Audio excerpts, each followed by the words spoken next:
A paz do Senhor Jesus, meus queridos irmãos e amigos, muito bem-vindos ao nosso canal, o canal Primeiro Verbo. Eu sou o pastor Luiz Prates e eu já começo te pedindo para ficar aqui comigo sem adiantar ou pular o conteúdo deste vídeo, porque lá no final eu vou anunciar uma novidade para o próximo trimestre. Mas vamos uma coisa por vez, ok? Olha, o vídeo de hoje encerra os nossos estudos do segundo trimestre de 2025, quando estudamos sobre mordomia cristã, tema da revista Betel Dominical. E a última lição fala sobre dízimos e ofertas, um compromisso de fé e generosidade no reino de Deus. Vamos para o nosso plano de aula. Verdade central da lição. Olha, meus irmãos, eu destaco que dizimar e ofertar são atos de fé e adoração a Deus. No Antigo Testamento, os israelitas dizimavam e ofertavam em obediência à lei. Eles não tinham outra opção porque a aliança que Deus fez com Israel era condicional. Se obedecessem, receberiam bênçãos maravilhosas, mas se desobedecessem, enfrentariam consequências terríveis. Deus tinha um propósito naquilo e estava formando seu povo eleito. Desobedecer à lei era pecado e quem pecasse era culpado e ponto final. Mas hoje, por causa do sacrifício de Jesus Cristo, nós não vivemos debaixo da lei, mas da graça de Deus. Oh, aleluia! E é claro que isso não significa que agora a gente pode viver sem compromisso. Não mesmo. O que significa é que agora a gente vive pela fé, unidos pelo Espírito e motivados pelo amor que recebemos de Deus e não mais pelo medo da maldição. Hoje nós temos o privilégio de ofertar e também dizimar como expressão da nossa fé, adoração e gratidão a Deus como resposta da graça que recebemos dele.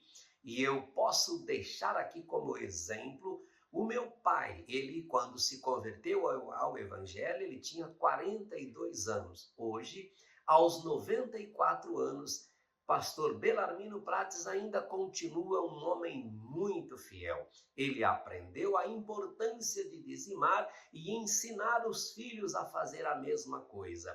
E eu fico feliz em olhar para trás e ver que o exemplo que ele tem deixado e até hoje ele pratica tem dado resultados na vida dele. Somos testemunhas de que esta fidelidade produz frutos e frutos que realmente edificam a vida daqueles que assim o fazem.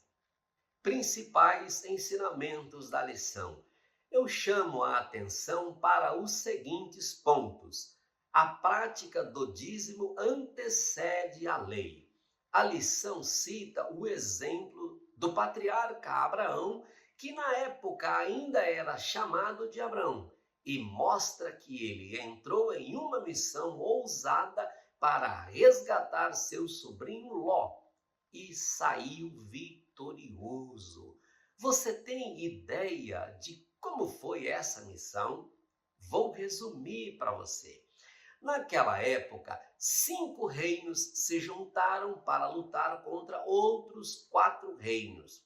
O sobrinho de Abraão morava em Sodoma, que fazia parte do lado maior, mas que perdeu a guerra. Quando Abraão soube que Ló tinha sido levado prisioneiro, na mesma hora ele se organizou, separou 318 homens treinados e saiu para resgatar seu sobrinho. Em uma única noite, com a graça de Deus, ele atacou o forte exército inimigo e resgatou Ló e saiu vitorioso diante daqueles 4 reinos. Depois disso, voluntariamente, Abraão entregou o dízimo de todos os espólios ao sacerdote Melquisedeque, reconhecendo que foi Deus quem entregou os inimigos em suas mãos. É uma história maravilhosa que aconteceu lá no início do relacionamento de Deus com Abraão, ou seja, muito antes do nascimento do patriarca Moisés. A prática da entrega do dízimo já existia antes da instituição da lei e nos dias de hoje ainda acontece. Outro ensinamento é que o dízimo não substitui a justiça, a misericórdia e a fidelidade. Se você, professor, voltar lá na lição 9 e procurar pelo comentário do professor registrado no tópico 1.2 da revista, vai ler que o pagamento do dízimo como uma obrigação legalista não é uma atitude cristã. Quando Jesus exercia seu ministério neste mundo, os escribas e fariseus davam o dízimo até dos menores temperos que colhiam no jardim, mas desprezavam os aspectos mais importantes da lei. O texto de Mateus 23 mostra Jesus repreendendo essas pessoas, dizendo que elas deveriam continuar dizimando, mas sem negligenciar aquilo que mais importa. Jesus não condenou a prática do dízimo, mas deixou claro que obedecer à lei e contribuir financeiramente não compra nenhum terreno no céu, nem o direito de viver sem o verdadeiro caráter cristão. O que quero que os alunos aprendam? Além do conteúdo da lição, eu destaco que o apóstolo Paulo ensinou que é responsabilidade do cristão sustentar o trabalho daqueles que se dedicam ao evangelho. Ele ensinava que cada cristão deve contribuir conforme o seu coração e com alegria. E apesar de não haver registro bíblico mostrando a instituição dos dízimos na igreja primitiva, lá em 1 de Coríntios 9 ao 14, o apóstolo Paulo deixou muito claro que o sustento dos ministros é um princípio que foi estabelecido pelo Senhor. Pontos para refletir e debater em sala. Olha, meus irmãos, você pode fazer os seguintes questionamentos aos alunos. No Antigo Testamento, qual era a diferença entre os dízimos e as ofertas? E a outra pergunta é, no tempo da lei, como o dinheiro e os bens arrecadados eram utilizados? E como são utilizados agora no tempo da graça? Aplicações práticas para o aluno. As minhas sugestões são as seguintes. Refletir sobre a verdadeira motivação que leva o aluno a ofertar e dizimar. Será que é cumprir a lei e uma determinação local? Ou o amor, a gratidão e a adoração a Deus? Outra aplicação é cada aluno abrir um cofrinho ou caixinha missionária e realizar depósitos semanais. A ideia aqui é estimular o aluno a se comprometer na prática com a obra de Deus. E a sugestão de depósito semanal, que pode ser de qualquer valor, conforme seu coração e suas possibilidades, é para que o aluno tenha sempre isso em mente, para lembrar do propósito ao longo de cada semana e não apenas lá no final de cada mês, quando ele recebe o salário. O importante, meus irmãos, é exercitar a fé, o compromisso e a disciplina no hábito de contribuir. E então, ao final do mês, cada aluno pode apresentar ao Senhor aquele valor arrecadado e entregar como oferta na igreja local. Bem, meus queridos irmãos, nós chegamos ao final do plano de aula da lição 13. E com esse vídeo, nós completamos 6 trimestres de desafio da lição.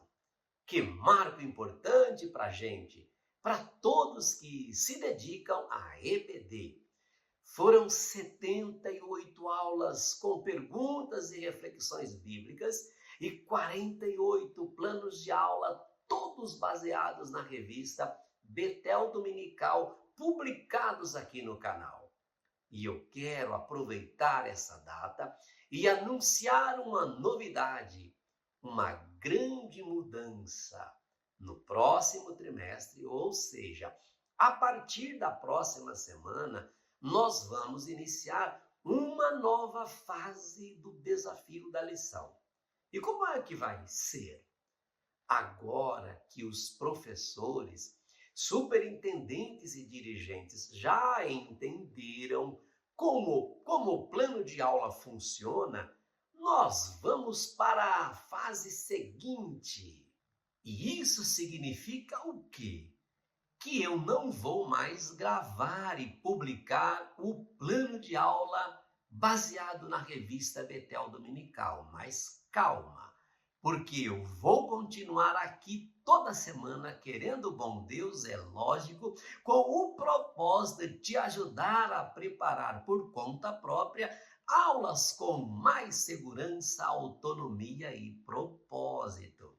Até hoje, praticamente só os professores que usam a revista Betel Dominical se beneficiam do material disponibilizado aqui no canal. Mas agora nós vamos abrir para todos os professores de todas as classes e de todas as revistas e idades. Então eu te convido para seguir com a gente aqui no canal nesse novo desafio. Olha, aproveite e compartilhe essa novidade com os outros professores que você conhece e que podem se interessar em aprender novas formas de ensinar a palavra de Deus, ok? Eu conto com você. Eu lembro que você pode baixar todos os arquivos do Desafio da Lição clicando no link que a gente coloca na descrição do vídeo e também no comentário fixado, ok? Meus queridos irmãos e amigos, muito obrigado por ficar comigo até aqui, até o final desse vídeo. Olha, Deus abençoe você, que você tenha uma boa e excelente aula, que você possa continuar firme nessa jornada e, querendo Deus, até a próxima semana com as novidades que estamos preparando aqui para o nosso canal. Deus abençoe e até lá!